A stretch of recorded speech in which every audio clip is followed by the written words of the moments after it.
पुणे शहरावर रात्रीची शांतता पसरली होती, जी शहराच्या नेहमीच्या गजबजाटाला विसरून जायला लावणारी होती. हा ऑक्टोबर महिन्याचा शेवटचा टप्पा. हवामान अचानक बदललं होतं. 10:30च्या सुमारास पाऊस सुरू झाला. हलका रिमझिम करणारा, पण वाऱ्यांमुळे खिडक्यांवर आदळणारा. पुणेरी संस्कृतीचं माहेरघर आता एका अस्वस्थ रात्रीचं साक्षीदार बनत होतं. ही घटना घडली होती कोथरूड परिसरातील एका उच्चभ्रू अपार्टमेंटमध्ये. सह्याद्री व्ह्यू इमारतीच्या 4थ्या मजल्यावर दारावर नकुल भोईर अशी पितळी पाटी लागलेली होती. नकुल समाजसेवक, वक्तृत्व आणि सामाजिक कार्यात नाव कमावलेला माणूस. घराबाहेर त्याचा रुबाबाने दबदबा होता. तरुणांसाठी तो प्रेरणास्त्रोत होता. पण घरात त्याच नकुलच्या चेहऱ्यावर अलीकडे एक थकवा आणि सततचा संशय दिसू लागला होता. नकुल आज लवकर घरी परतला होता. तो दिवाणखान्यात एका आराम खुर्चीवर बसला होता. समोरच्या टिपॉयवर एक महागड्या स्कॉच विस्कीची बॉटल आणि काही स्नॅक्स होते. त्याने एक ग्लास आधीच संपवला होता. खिडकीतून येणाऱ्या थंड वाऱ्यामुळे त्याने गळ्याभोवती मफलर आवळून घेतला होता. त्याची नजर सतत दरवाजाकडे लागून राहिलेली होती. साधारण 11:05 चैताली घरी आली. चैताली नकुलची पत्नी, जी स्वतःहून कमी नव्हती. महत्त्वाकांक्षी, तेज आणि आत्मविश्वास तिच्या डोळ्यात ओसंडून वाहत होता. तिचा संपूर्ण दिवस महापालिकेच्या निवडणुकीच्या बैठकांमध्ये आणि राजकीय भेटीगाठींमध्ये गेला होता. ती थकून गेली होती, पण तिच्या चेहऱ्यावर एक समाधानाची चमक होती, जी नकुलला नेहमीच खटकणारी होती. तू इतका उशीर का लावलास चैताली? नकुलचा आवाज दबका पण स्पष्ट होता. त्याच्या आवाजात नुसती विचारणा नव्हती, तर एक गुप्त तपासण्याची भावना होती. चैतालीने दरवाजाची कडी लावली आणि पर्स सोफ्यावर फेकून दिली. आजची मीटिंग खूप लांबली नकुल. मला काही कामं आहेत. मी तुझ्यासारखी घरी बसून नाही, ती म्हणाली. तिच्या स्वरात घरी बसून या शब्दावर जोर होता. हा त्यांचा रोजचा संघर्ष होता. तिची गती आणि त्याची स्थिरता, जी त्याला आता स्थिरता कमी आणि एकटेपणा जास्त वाटत होती. नकुलने तिच्याकडे एकटक पाहिलं. तुला घरी बसून राहायला कोणी सांगितलंय?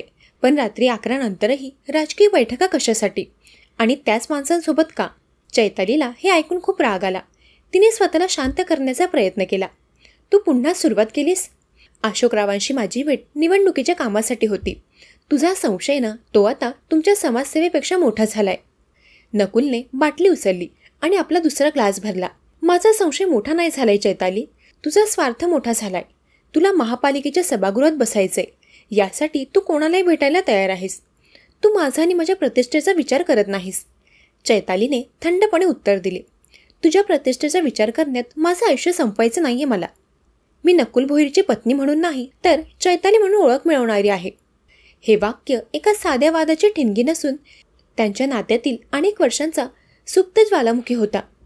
पुढची 20 मिनिटे शांततेत गेली, पण ती शांतता वादळाची पूर्वसूचना होती. चैतालीने हातपाय धुतले आणि दिवाणखान्यात परतली. नकुलने तिच्यासाठी दुसऱ्या ग्लासात दारू ओतली. घे थोडं, शांत होईल डोकं, तो म्हणाला. चैतालीला दारूची सवय नव्हती, पण आज ती खूप तणावात होती. तिनं ग्लास घेतला. मी तुझ्या कामासाठी विरोध करत नाहीये चैताली. नकुल शांतपणे पण हळूच बोलू लागला. मला वाटतंय आपण एकमेकांपासून दूर जातोय. तुझ्या डोक्यात आता फक्त ती खुर्ची आहे आणि माझ्या डोक्यात माझं स्थान. चैतालीने एक मोठा घोट घेतला. तिला थोडं बरं वाटलं. तू सतत माझ्यावर दबाव का टाकतोस नकुल? माझा प्रत्येक निर्णय म्हणजे तुला धोका का वाटतो? तू माझ्यावर विश्वास का ठेवत नाहीस? नकुलचा चेहरा अचानक बदलला. त्याच्या डोळ्यात एक विचित्र प्रकारचा थकवा आणि राग दोघंही एकत्र झाला. मी विश्वास ठेवला, पण लोक सांगतात जेव्हा तू मोठ्या नेत्यांशी हसून बोलतेस, त्यांच्यासोबत वेळ घालवतेस, तेव्हा मला माझा मूर्खपणा जाणवतो. मी समाजात एक आदर्श उभा केला आणि तू माझ्या पाठीमागे. त्याने वाक्य पूर्ण केलं नाही, पण त्याचा अर्थ स्पष्ट होता. पुरे, मी तुझ्या संशयाचा तिरस्कार करते. चैतालीने ग्लास टेबलावर आदळला. ती उठून उभी राहिली. तिचा चेहरा रागाने लाल झाला होता. तू स्वतःच्या अपयशाचा राग माझ्या महत्त्वाकांक्षेवर काढतोयस. समाजसेवा करून तुला काय मिळालं? एक रिकामं घर आणि दारूची सवय? नकुलच्या चेहऱ्यावरचे भाव आता हिंसेकडे वळू लागले होते. त्याच्या जीवनातील 2 वर्षांपूर्वीचा तो क्षण आठवला, जेव्हा त्याच्या सामाजिक संस्थेच्या निधीत गैरव्यवहार झाल्याचा आरोप झाला होता आणि त्याचे नाव खराब झाले होते. त्याला वाटत होते की चैताली त्याला या अपयशावरून टोमणे मारत आहे. त्याने चैतालीच्या हाताला धरले आणि तिला हिसका देऊन सोफ्यावर बसवले. मी माझ्या जीवनात जे काही कमावलं ते तू क्षणार्धात संपवलंय चैताली. तू माझ्याकडे केवळ एक समाजसेवक म्हणून पाहिलंस, एक पती म्हणून कधीच नाही. तू मला तुझ्या सामाजिक प्रतिमेचा एक भाग मानलंस. तिने त्याच्या हातातून आपला हात झटकला. वाद आता आरडाओरड आणि व्यक्तिगत अपमानापर्यंत पोहोचला होता. बाहेर पावसाचा आवाज तीव्र झाला होता, जणू त्यांच्या घरातल्या वादळाची नक्कल करत होता. नकुलने बाटली पुन्हा हातात घेतली. तो उभा राहिला. त्याच्या डोळ्यात संशय, राग आणि दारूचा कैफ होता. आज तू सगळं स्पष्ट बोलून दाखवलंस. तू फक्त खुर्चीसाठी जगतेस, माझ्यासाठी तुझ्या मनात काहीच नाही. चैतालीचे शब्दही आता संयम गमावून बसले होते. हो, नाहीये, मी तुझ्या संशयाच्या आणि त्रासाच्या पलीकडे माझं आयुष्य बघते. तू माझ्या स्वप्नांना रोज मारतोस. ही वाक्य नकुलच्या कानावर आदळली. त्याच्या दृष्टीने चैताली आता फक्त राजकीय शत्रू नव्हे तर त्याच्या पुरुषार्थाला आव्हान देणारी व्यक्ती बनली होती. त्या क्षणी टेबलावरील बाटली खाली पडली आणि काच फुटण्याचा मोठा आवाज झाला. दोघे एकमेकांवर धावले. झटापट झाली. ती स्वतःचा बचाव करत होती. तिने नकुलच्या चेहऱ्यावर नखांनी ओरखडे ओढले. तो वेदनेने बिबळला, पण त्याचा राग अधिक वाढला. ती सोफ्यावर कोसळली. त्याच गडबडीत तिची नजर सोफ्यावर ठेवलेल्या तिच्या हलक्या शिफॉन ओढणीवर गेली. ती एका क्षणासाठी थांबली.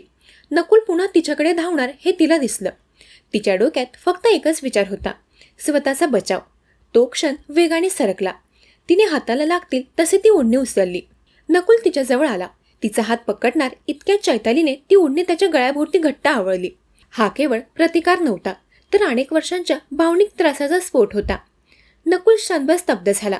त्याच्या डोळ्यातील भाव बदलले. प्रतिकार करायला त्याला शक्ती नव्हती, कारण तो दारूच्या नशेत होता आणि प्रतिकाराचा प्रयत्न करत असताना चैतालीच्या हातातून निसटलेल्या शब्दांच्या वेदना त्याला अधिक जाणवत होत्या. 2-3 सेकंद तो श्वास घेण्यासाठी धडपडला आणि मग त्याचं शरीर शिथिल झालं. सगळं शांत झालं. फक्त घड्याळाचं टिकटिक आणि बाहेर पावसाचा रिमझिम आवाज. चैतालीच्या हातात अजूनही ओढणीचा एक टोक होता.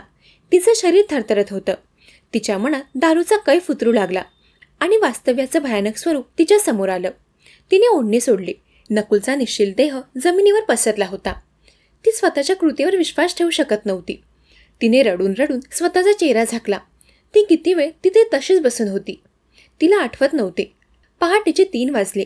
तिचा जीव कंठाशी आला होता. तिने फोन उचलला. पोलिसांना कुणाला तरी मदत मागावी. पण तिच्या डोक्यात अचानक तिच्या स्वप्नांची महत्वाकांक्षेची भिंत उभी राहिली.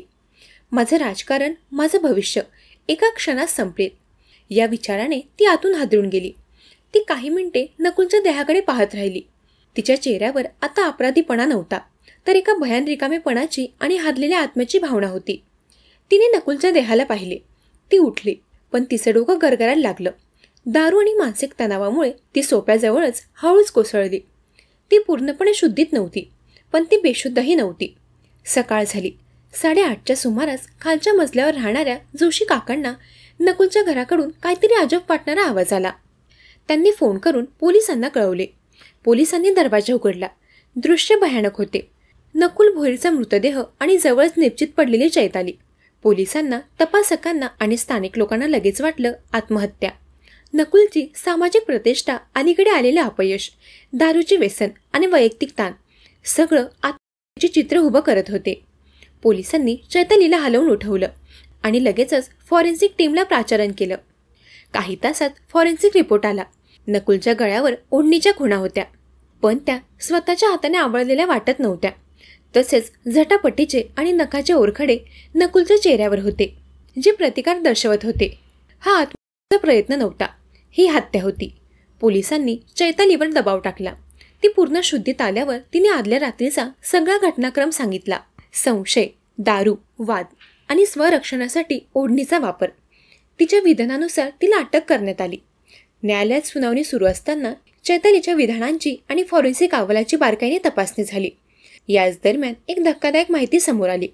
नकुलच्या शरीरात अल्कोहोलचे प्रमाण जास्त होतेच, पण त्याहून महत्त्वाचे म्हणजे त्याच्या रक्तात स्लीपिंग पिल्स, झोपेच्या गोळ्यांचे अंश सापडले.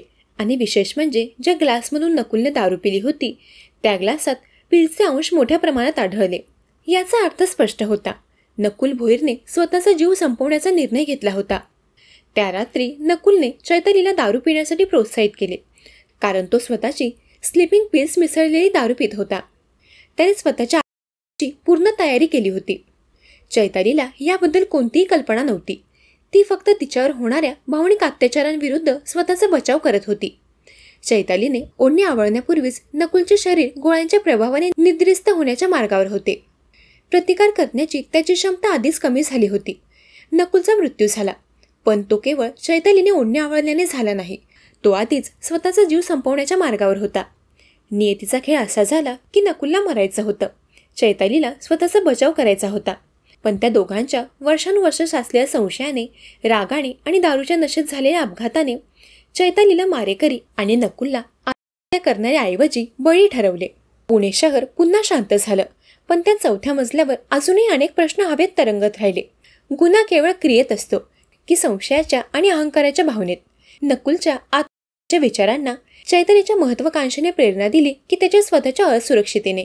त्या ओढणीची सावली जणू सांगत राहिली, कधी कधी गुन्हा घडत नाही, तो अनेक वर्षांच्या भावनिक त्रासातून, थेंब थेंब संशयाच्या आणि घोटघोट नशेच्या विषातून तयार होत असतो. दरम्यान या घटनेवर तुमचं काय मत आहे ते कमेंट करून नक्की सांगा.